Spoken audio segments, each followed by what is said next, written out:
Bienvenue chez nous pour le 59e épisode du podcast des Nous.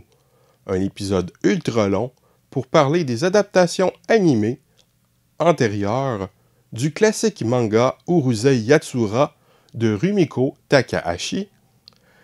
Des œuvres amusantes pour l'époque, mais qui ne passeraient peut-être pas de nos jours. Ce qui explique l'annonce d'une nouvelle série en 2022, bien sûr. Rigolez longuement.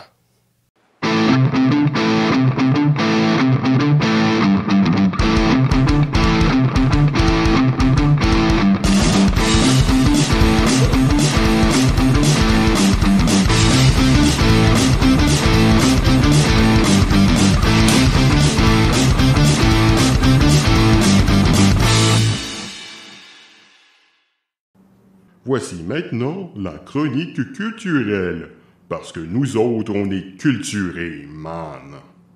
C'est le temps de se payer une bonne tranche de rigolade, car cette semaine, nous parlerons de Urusei Yatsura, l'incontournable adaptation animée du fameux manga de Rumiko Takahashi, titre classique pouvant représenter l'animation japonaise de la première moitié des années 80. Ceux qui ont fréquenté le forum Brainstorming ou vu mes vidéos YouTube auront l'impression que je me répète, mais ce n'est pas tout à fait le cas. Je parlais pas mal juste des films. Ici, je veux vraiment parler de la série. Je me suis refait la totalité de la série animée récemment. Bon, récemment est un grand mot. Il est difficile de regarder récemment une série de 195 épisodes plus un spécial, plus 12 épisodes, plus la vidéo, plus 6 films. Je ne parlerai pas du manga. Avant de voir une première fois la série animée, j'ai essayé de lire le manga, dans l'intention de ne voir que les films, mais j'ai assez vite arrêté. J'ai beaucoup de difficultés avec les mangas de Rumiko Takahashi, malgré son talent évident. Après tout, j'adore les animés de Urusei Yatsura et Ranma 1/2, Maison Ikoku aussi, et Inuyasha est pas mal du tout. Je présume que plusieurs d'entre vous connaissent déjà Rumiko Takahashi. Pour les autres, elle est l'auteure des très populaires mangas Urusei Yatsura, connu aussi en tant que Lamu, Maison Ikoku, ou Juliette, je t'aime. Désolé, le titre de la version française me fait trop rire. Ranma 1/2 et Inuyasha, ainsi que des moins connus, One Pound Gospel, sa saga des sirènes, et ses one-shots, généralement qualifiés de Rumik Theater, ou depuis Kyokai no Rine et sa série actuelle Mao. Je n'ai personnellement qu'assez peu lu ces mangas, mais pas mal vu leur adaptation. J'ai quand même lu pas mal de Ranma 1/2. Ils ont bien des qualités, mais aussi des défauts, qui ne sont pas tous présents dans les animés. Rumiko a un certain don pour trouver des personnages et situations cocasses, mais le tout est assez répétitif au sein d'une seule série, mais aussi d'une série à l'autre. Vu la quantité d'épisodes, manga qu'elle fournit d'un rythme effréné, il est bien évident aussi que le tout est assez inégal. Et puis le design de ces personnages est sympathique, leur dessin est souvent un peu trop simpliste. Sans doute pour permettre aux assistants d'aider facilement et de fournir les chapitres dans les temps. Mais ce n'est pas vraiment une raison. Avec les couleurs, l'animation, bien que souvent limitée, et le son, les animés de Rumiko bénéficiant d'un excellent casting en version originale, tout cela fait passer beaucoup mieux. J'ajouterais que le découpage des pages du manga est franchement pas terrible, défaut qui n'affecte bien sûr pas les animés, ceux-ci relevant d'un médium différent.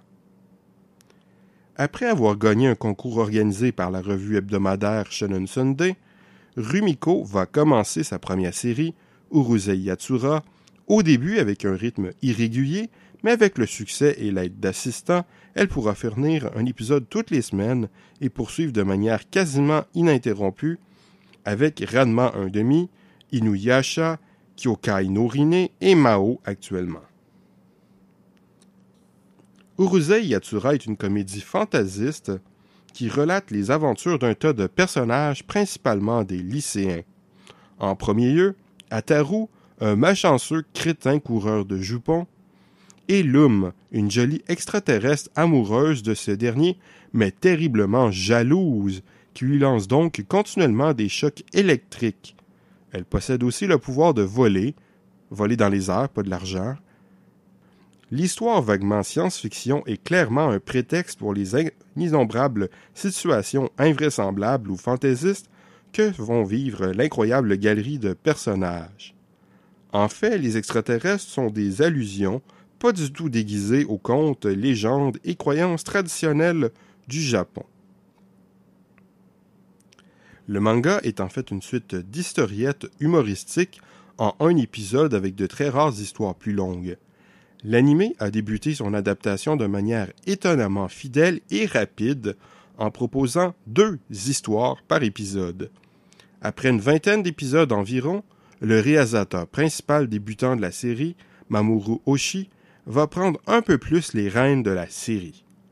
On se met à faire une histoire par épisode, mais au lieu de faire du remplissage et de ralentir l'intrigue, j'ai l'impression qu'on approfondit les personnages, les situations, l'univers et les sentiments. L'équipe ajoute sa propre touche avec divers éléments, notamment les fans de Lum, qui deviennent de véritables personnages, ou bien la présence de tanks et autres allusions militaires que Mamoru Oshii semble affectionner. La série étant très longue, une suite d'épisodes indépendants et assez inégale, j'ai l'intention de présenter ici mes épisodes préférés et ceux qui me semblent les plus importants pour introduire des personnages, des situations particulières ou certains running gags. Mais cela ne signifie pas que le reste des épisodes est mauvais. Je n'ai pas le monopole du bon goût, bien des épisodes sont sympathiques, juste pas hilarants. Pas mal d'épisodes jouent sur la répétition de certaines situations, simplement pas toujours de manière aussi réussie. Certains épisodes reposent beaucoup sur l'instauration d'une atmosphère particulière qu'il faut être dans le bon mood pour apprécier. Et aussi, il y a certains épisodes où on essaie un peu trop directement de jouer divers éléments du folklore japonais un peu durs d'appréhender de la part d'un étranger.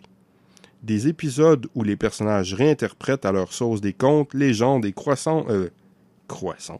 croyances religieuses que l'on ne connaît peut-être pas nécessairement tant que ça en Occident. Commençons par le commencement avec l'épisode 1, I'm Lum de Notorious et du Raining Oil in Our Town.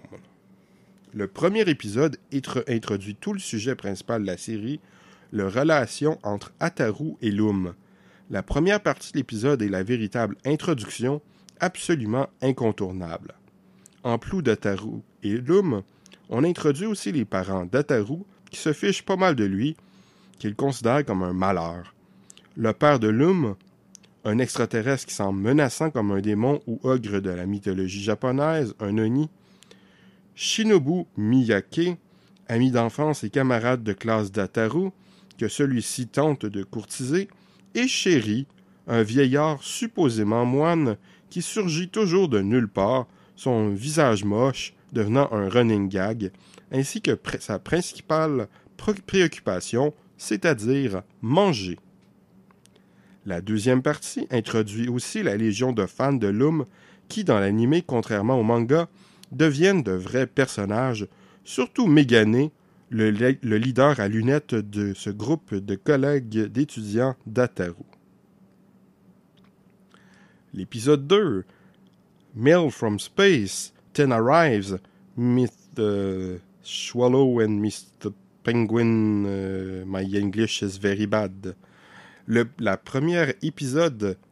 qu'est-ce que j'ai dit là? La première partie introduit Jariten, le cousin bébé de Lum, cracheur de feu, aimant bien les jeunes filles, en profitant du fait qu'il soit cute, bien que ça me semble tout de même un peu plus innocent que l'intérêt d'Ataru envers les demoiselles dont le seul rêve est d'avoir un harem.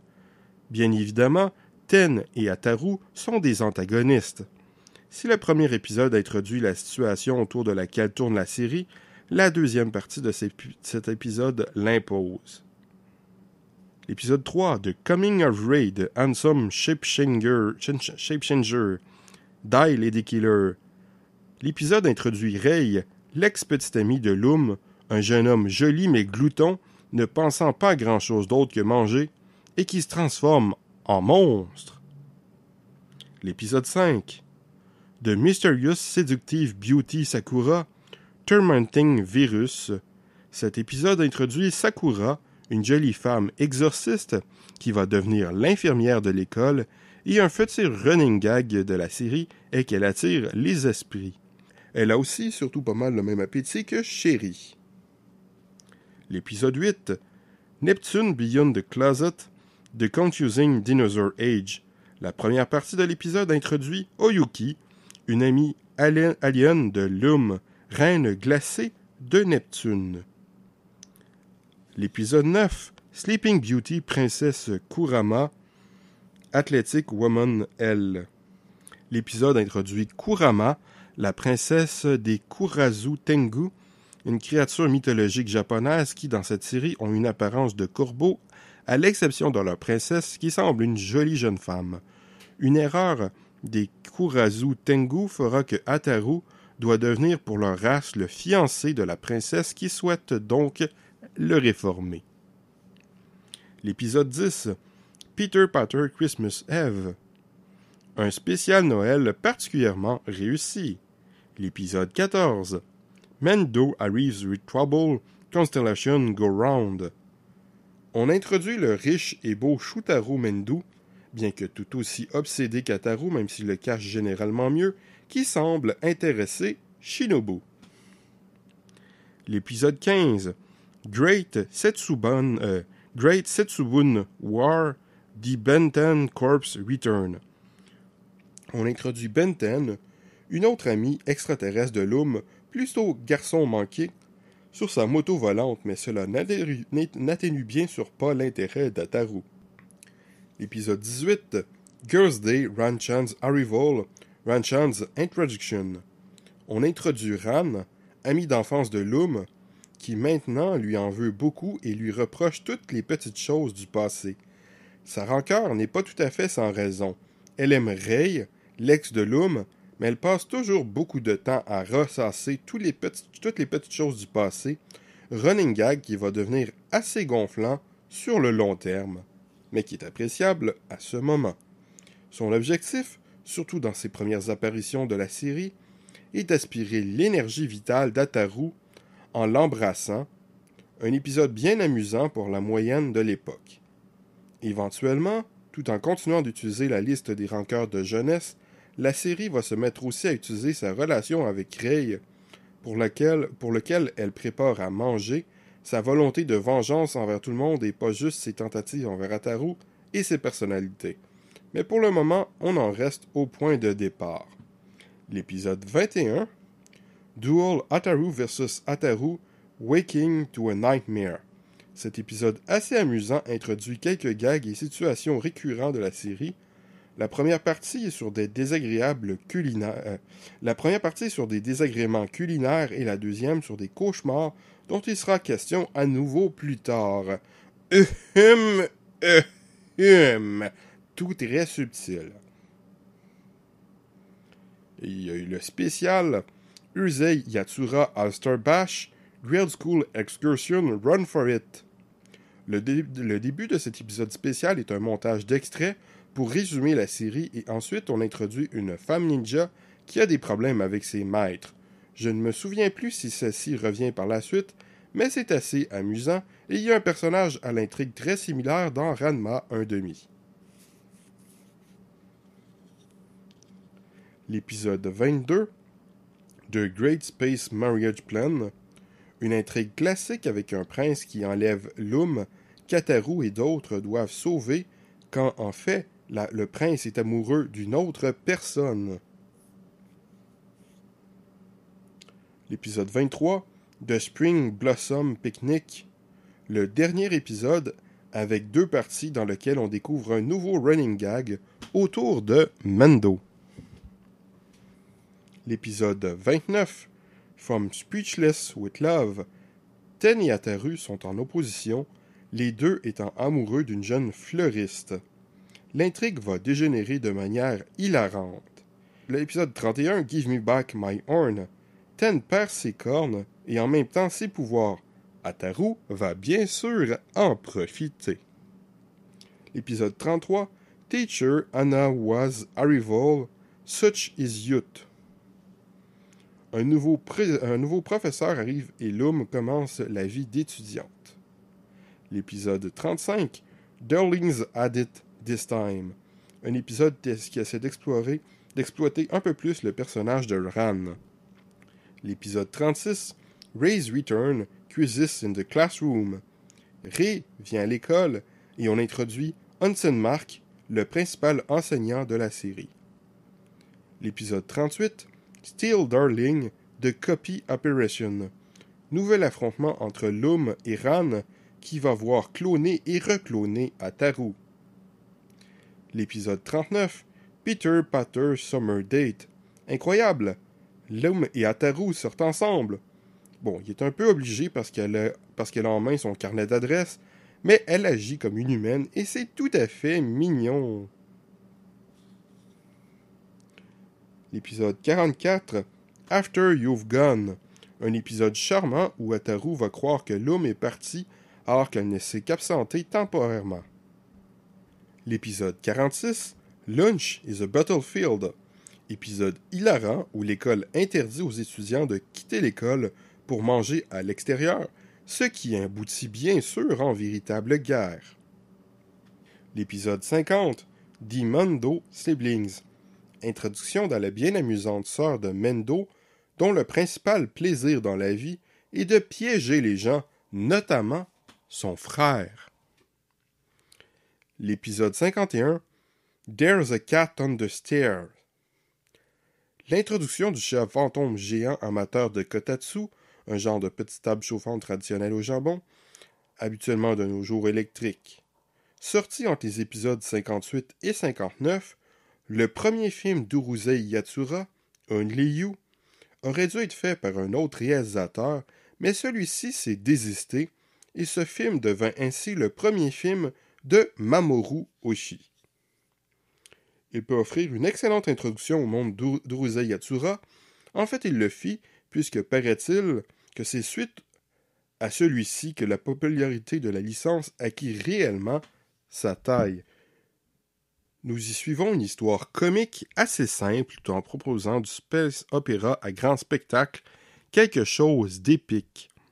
Une mystérieuse Elle annonce à tout le monde qu'elle va se marier avec Ataru, qu'ils sont fiancés depuis 11 ans, alors que lui-même l'ignore, ce qui provoque la colère de Lum, surtout que celle-ci semble vouloir se laisser faire, après avoir entendu comment elle serait belle.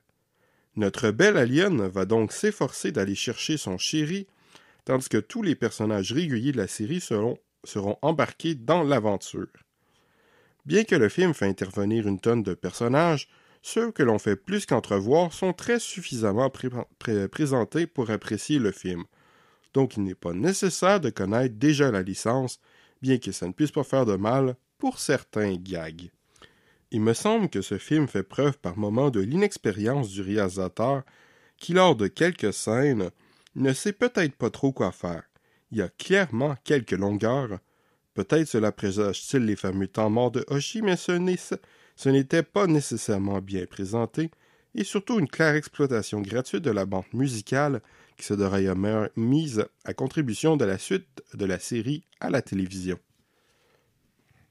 Le film est tout de même fort sympathique, un excellent divertissement, bien que pas nécessairement inoubliable.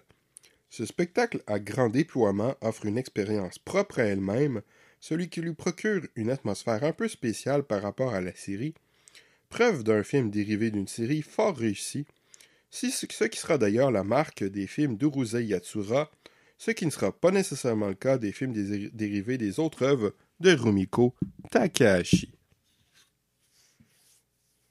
L'épisode 63, Ryunosuke Arrives, I Love the Sea. Cet épisode introduit Ryunosuke et son père, probablement les personnages qui me font le plus rire de la série, malgré la difficulté de prononcer le nom Ryunosuke. pas tellement à cause du concept, mais plutôt de leur personnalité, de leur relation entre eux et de leur interprétation. Ryunosuke a été élevé comme un garçon par son père, qui refuse de reconnaître qu'il est une fille, alors que Ryunosuke ne souhaite qu'une chose, pouvoir afficher sa nature féminine. Mais elle est vraiment très garçon manqué. Son père est clairement un type cinglé. Son but est de faire vivre son ancien restaurant de plage, mais pour vivre et se faire un peu d'argent, les deux tiennent le commerce dans l'école des personnages de la série à vendre le matériel scolaire. Le père est obsédé par la mère. Il refuse de reconnaître que sa fille est une fille.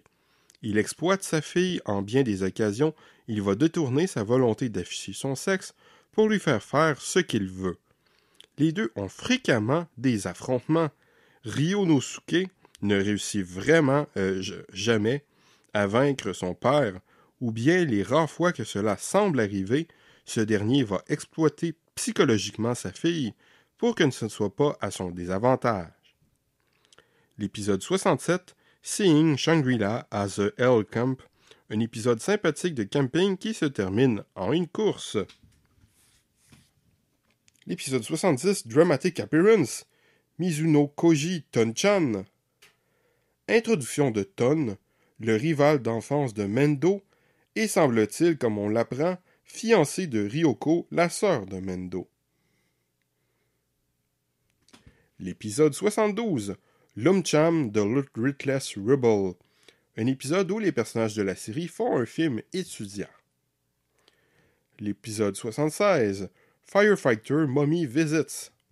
Introduction de la mère de Ten, une pompière qui prend très au sérieux son travail de lutte contre le feu, aux grandes dames de son fils qui souhaiterait brûler Ataru. L'épisode 79, The Mendo Family's Summer Christmas. On pourrait sans doute qualifier cet épisode hilarant de production anti-Noël.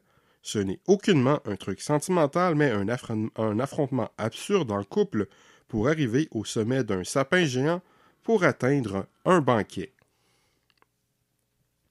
L'épisode 89, Loom and Ataru, A Night Alone. Le titre dit pas mal tout ce qu'il y a à savoir sur cet épisode. L'épisode 91, Document Who Will Be Miss Tomobiki. Le titre présente aussi ici pas mal le sujet de l'épisode, bien amusant. L'épisode 96, Shine, The Blessed Bra. Cet épisode introduit le dur à cuire chauve avec une lèvre gigantesque, amoureux de Shinobu. L'épisode 97, Duel Benton vs. The Three Doctors. Introduction du trio Sugar, Ginger et Pepper, qui cherche à se prouver en provoquant un affrontement avec le trio Loom, Benten et Oyuki, ce qui donne pour elle toujours un résultat lamentable, un gag plutôt amusant une ou deux fois, mais qui devient très vite gonflant au fur et à mesure de la série. Entre l'épisode 99 et le 100e épisode, sort le deuxième film, Beautiful Dreamer. Le second film est bien meilleur que le premier, qui n'était pas vraiment extraordinaire. Ce second film est sans aucun doute la perle des films basés sur l'œuvre de Rumiko Takahashi.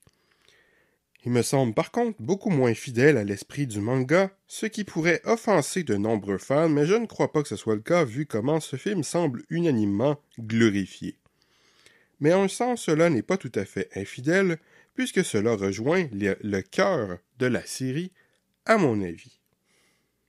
Urusei Yatsura use un humour ma foi assez burlesque, avec multiples poursuites, quiproquos et coups en pleine poire, en accordant une grande place à son envahissante galerie de personnages aux personnalités bien définies et très caricaturales, où règne en maître le gag. Cet humour omniprésent prend tellement de place qu'on peut en venir à oublier le sujet de la série, une parodie des contes, légendes et croyances du Japon, bien souvent déguisés en science-fiction. Eh bien, le folklore nippon est au cœur de ce film, intégré à de la science-fiction et au quotidien des nombreux personnages. L'esthétique japonaise est omniprésente au point qu'elle en devient l'histoire qu'elle a fait avancer, ce qui amène plutôt au second plan ce qui habituellement est au premier plan de la série, soit les personnages. Mais si les personnages sont relégués un peu au second plan, ils ne sont certes pas oubliés. Quasiment tout l'humour du film vient d'eux, et une connaissance de la série est nécessaire pour pouvoir jouir pleinement du film, car contrairement au premier film, ceux-ci ne sont pas vraiment présentés, on entre immédiatement dans le feu de l'action. Et le second film ne se concentre pas nécessairement, du moins pas autant, sur les mêmes personnages que son prédécesseur.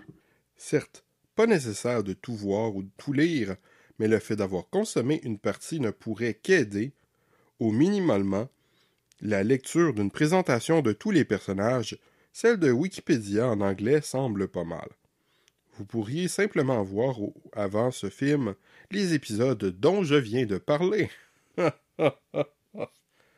Alors que l'école prépare la venue d'un festival, les personnages habituels se trouvent plongés dans une atmosphère de plus en plus étrange où le même jour semble se répéter, les limites de la ville devenir inatteignables, des personnages disparaître et le monde changer. Le style est au premier plan du film. On y retrouve un certain esthétique propre au cinéma japonais, en particulier les films de Mamoru Oshii, le réalisateur et scénariste ici présent, mais aussi de bien d'autres cinéastes, tels Rintaro, en particulier de son Armageddon, sa partie d'histoire de labyrinthe, et la série vidéo Domun Megalopolis qui l'a supervisé. On y ressent l'atmosphère qu'ont bien des créations fantaisistes cinématographiques japonaises avec des scènes comme un défilé de gens sans visage qui traversent la rue, les couloirs se répétant à l'infini, le jeu des lumières et d'ombres, quelques temps morts, les visions apocalyptiques, mais est-ce le vin? Pas pour les personnages. J'en étais surpris de ne pas voir l'iconique cercle d'enfants qui chantent. Ce qui semble très étrange pour un dérivé de manga populaire, pour un film aussi commercial, mais justement, c'est pour cela qu'il faut voir ce film. Il ne se contente pas de faire plaisir aux fans, mais de faire un vrai bon film. Une entité à part, une œuvre originale. Peu importe si ce n'est pas fidèle à la forme, puisque ça rejoint le fond et que c'est si bon. Et on comprend parfaitement la suite de la carrière du réalisateur. Bref, c'est excellent. Mais ce ne fut pas au goût de Rumiko Takahashi. Est-ce sa volonté ou le hasard? La série télé a bien vite changé de réalisateur et même de studio d'animation. Plutôt que le studio Pierrot et Mamoru Oshii, le dessin animé a continué chez Studio Dean avec Kazuo Yamazaki à partir de l'épisode 107. Ce qui ne fut pas nécessairement un mal, la série restant amusante et l'animation a continué à s'améliorer, le climat économique et le succès aidant. Après tout, les premiers épisodes sont franchement assez moches. Passons donc à l'épisode 100. The Great Vault, Courageous Survival. Mendo et Ataru sont enfermés dans un coffre-fort. Hilarité s'ensuit. L'épisode 102, Sakura Sad Tears of Youth. Exploration de l'enfance de Sakura. Les épisodes 105 et 106, Scramble to the Rescue of Loom, A Fight to the Death, Ataru vs. The Mendo Brigade. L'excellent chant-signe de Mamoru Oshii, qui dit son adieu à la série avec cette intrigue en 2 épisodes où Loom perd la mémoire et se retrouve chez Mendo, tandis qu'Ataru et le fan club de Loom vont décider d'aller la sauver. La nouvelle équipe commence avec l'épisode 107, Dimensional Switch Where's Darling, un des divers épisodes de la série qui balance les personnages dans un autre univers pour essayer de créer une ambiance particulière. Un épisode assez moyen pour moi, mais intéressant tout de même. L'épisode 108, Crash, A Ladyship and the Football of Love. La nouvelle équipe démontre son habileté à reprendre la série avec une très amusante variation du football. L'épisode 111, Deadly Combat, de Mendo Family's Flower Display Deathmatch. Un épisode hilarant sur l'opposition entre Mendo et sa sœur Ryoko mettant en scène une plante monstrueuse. L'épisode 112, Benten and Ryonosuke, Run for the Morrow. Cet épisode présente l'alliance formidable des 2 personnages féminins tomboy, Benten l'extraterrestre motocycliste et Ryonosuke la fille élevée en homme par son père. L'épisode 116, Love and War, Battle of Glove vs. Pence, un épisode très amusant sur des vêtements magiques pour faire des lutteurs formidables. L'épisode 118, Great Achievement, The Film of Lumshan's Youth. Un autre épisode sur un film tourné par les personnages. Peut-être un peu moins bien et original que le premier, mais néanmoins très amusant. 122. The Fox Unrecruited Love. L'introduction du personnage que j'apprécie le moins de la série, heureusement pas apparu trop souvent, un petit renard magique qui peut changer son apparence et est amoureux de Shinobu. Les épisodes 132 et 133. Hell Encounter, Armored Girl, Beauty or Beast, Part 1. Love of the Armored Girl, Mendenly Feeling, Reeling, Part 2. Cette intrigue en 2 épisodes est l'hilarante introduction de Asuka Mizuno-Koji, la jeune sœur de Tobimaru, ou Tonchan, le rival d'enfance de Mendo. Asuka a été élevée sans jamais voir d'hommes et de garçons et a peur de ceux-ci. Elle s'enfuit rapidement, elle porte en permanence une armure, on apprend qu'elle et Mendo sont fiancés et le seul homme qu'elle accepte comme étant différent des autres est son frère, créant le gag d'une possible relation incestueuse. 137. Lum's Courageous Duel, An Ironic Victory. Épisode bien amusant où Lum devra faire un combat sans ses pouvoirs, ce qui est trop difficile pour elle qui se repose sur ceux-ci. 138. Job Hunting, Sneaky Returns of the Reject. Le retour de la fille ninja de l'épisode spécial dans une intrigue heureusement différente et bien amusante avec une course. 139. Tomobiki High School Survival, Who Are the Survivors? Une intrigue absurde où Ten brûle les tomates d'étudiants fanatiques de tomates, ce qui va entraîner leur colère envers ce dernier qui va aboutir à ce que Ten enterre l'école et donc que la situation dégénère encore plus. Le 3e film, Remember My Love, est sorti entre les épisodes 140 et 141. Bien des gens semblent trouver ce film moins bien, fait par le nouveau réalisateur de la série. Il m'a plutôt semblé bien, un bon divertissement. Il va un peu plus que les précédents dans le dramatique, mais cela ne me semble point abusé. Ça ne devient pas trop mélodramatique et l'humour reste présent. Au final, sur la durée du film, il ne se passe pas tant de choses. L'histoire prend du temps à se mettre en place. Les personnages s'en vont dans un parc d'attractions mystérieux, magique. Ataru va se faire transformer en hippopotame et plus grave, Lum va se faire enlever, tout cela provoqué par une malédiction. Après sa disparition, la vie revient à la normale. Ataru redevient lui-même, mais aussi le merveilleux, la folie qui caractérise la série s'en va. Le film semble vraisemblablement parler du passage à l'âge adulte, mais qu'il ne faut pas passer à côté de son enfance, sa jeunesse, du merveilleux, de la folie qui caractérise la jeunesse, l'importance de l'amitié, de ses sentiments. Le film est sympathique, il est mignon, il propose de bons moments, mais il ne changera pas la vie de personne et ne fera sans doute pas hurler de rire du début à la fin, au point de s'enrouler par terre. 143. From the Far Spring, The Tales of the Lonely Fairy. L'intrigue entre Ataru et une fée des neiges, un épisode très bien. 150. The Armored Girl Returns, Plenty of Older Brothers, un retour bien réussi d'Azuka. 155. First Love Relived, A Return to the Past for Lum and Ray, un retour intéressant sur l'ancienne relation entre Lum et Ray. 157. I Love Darling's Sincerity, un épisode sur l'amour d'une fillette fantôme envers Ataru. Cet épisode permet d'expliquer, pour tous ceux qui ne l'ont pas encore compris, tout l'attrait d'Ataru au-delà des gags. 163. Goodness, words aren't getting to Darling.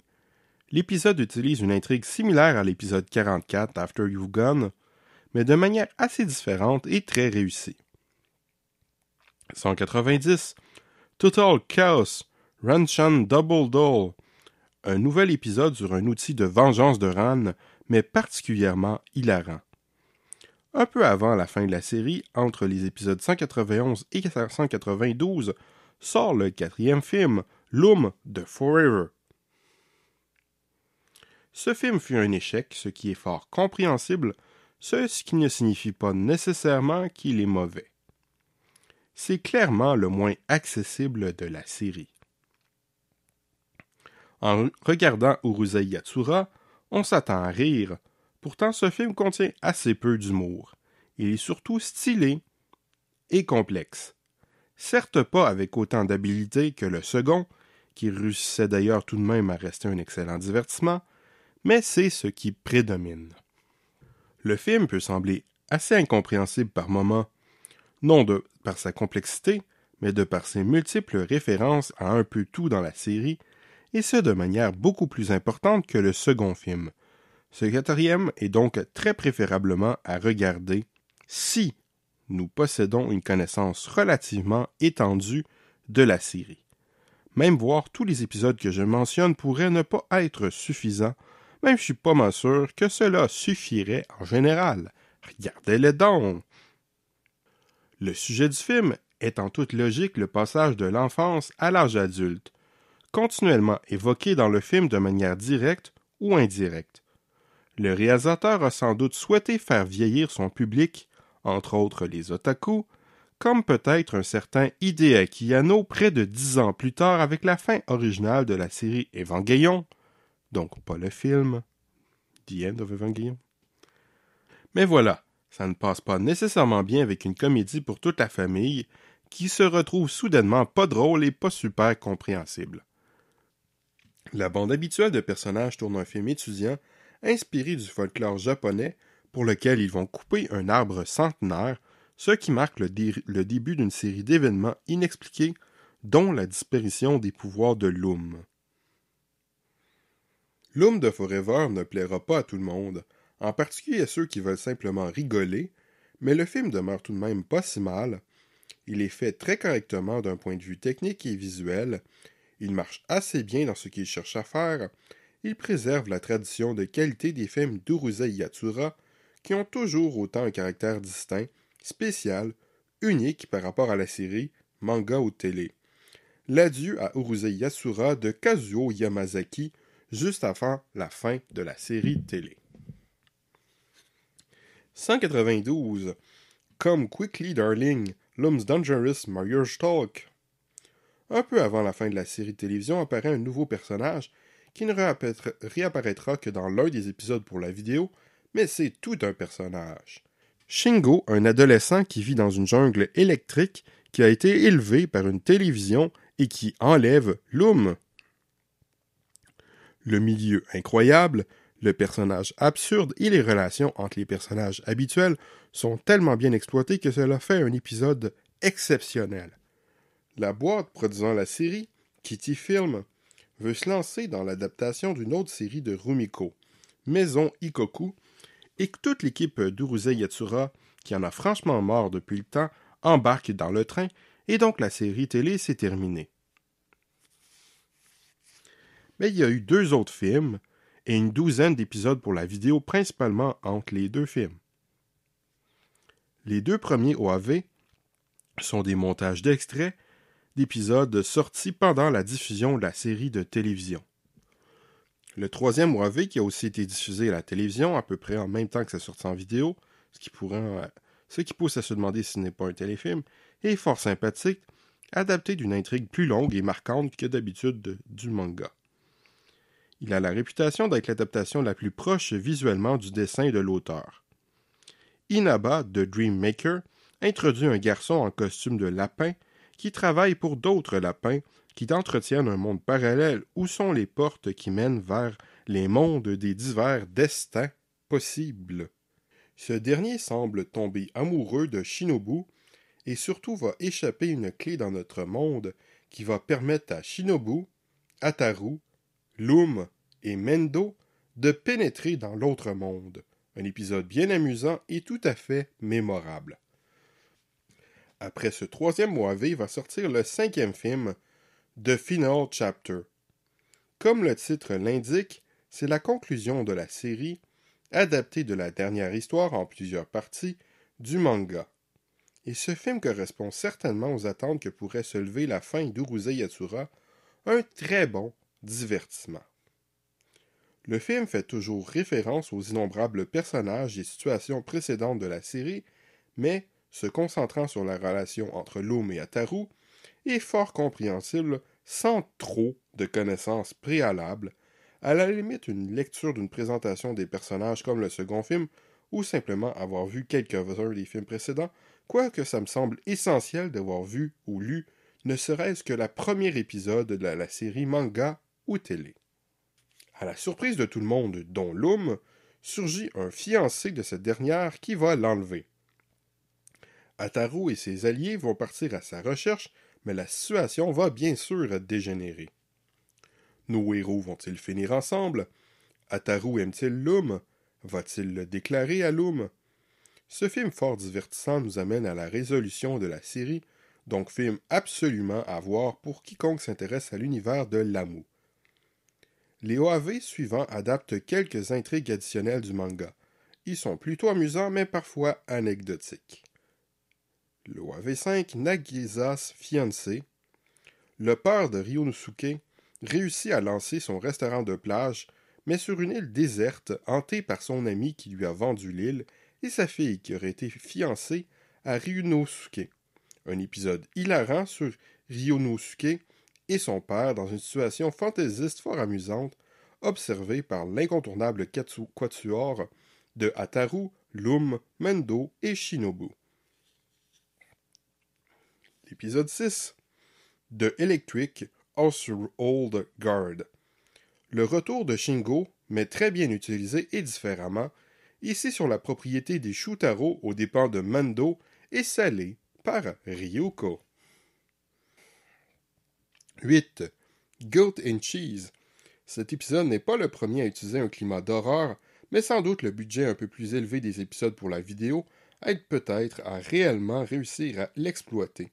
Quoique ce qui aide surtout est le style graphique un peu différent, ce qui n'empêche pas l'épisode d'avoir quelques bons gags, au contraire. 9.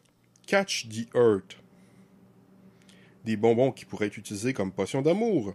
Une recette facile pour la série qui va bien sûr dégénérer dans le bordel le plus total, comme Urusei Yatsura en le don. Puis va sortir un 6e film, Always My Darling. Comment? Ce n'est pas terminé? Ça aurait dû.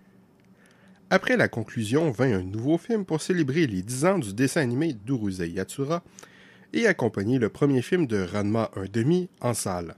Suite à ce 6e film, l'auteur a décidé de ne plus donner son aval à de nouvelles productions basées sur Urusei Yatsura. Seule exception, l'OAV produit avec des OAV de 2 autres séries pour célébrer les 30 ans de carrière de l'auteur et les 50 ans de la revue de Shonen Sunday où la majorité de ses mangas ont été publiés. On a droit ici à une nouvelle histoire originale qui pourrait se positionner un peu n'importe où dans la série, du moins après l'apparition de tous les personnages qui interviennent, ou cette fois-ci c'est Ataru qui se fait enlever. Hélas, l'intrigue n'est pas des plus passionnantes et fait pas mal déjà vu, et surtout le visuel n'est franchement pas terrible. Le nouveau caractère design laisse pas mal à désirer. Les couleurs sont assez moches, l'animation est plutôt moyenne, rien pour attirer l'attention. Les gags ne sont pas vraiment géniaux non plus. C'était clairement la production de trop. Finalement, parmi ce qui entoure l'anniversaire des 30 ans de carrière de Rumiko Takahashi et les 50 ans de Shonen Sunday, sortira le 12e épisode pour la vidéo en 2008. Le personnel enseignant force les étudiants à participer à une course à obstacles vers la piscine, mais les obstacles sont bien sûr totalement exagérés dans cet épisode hilarant.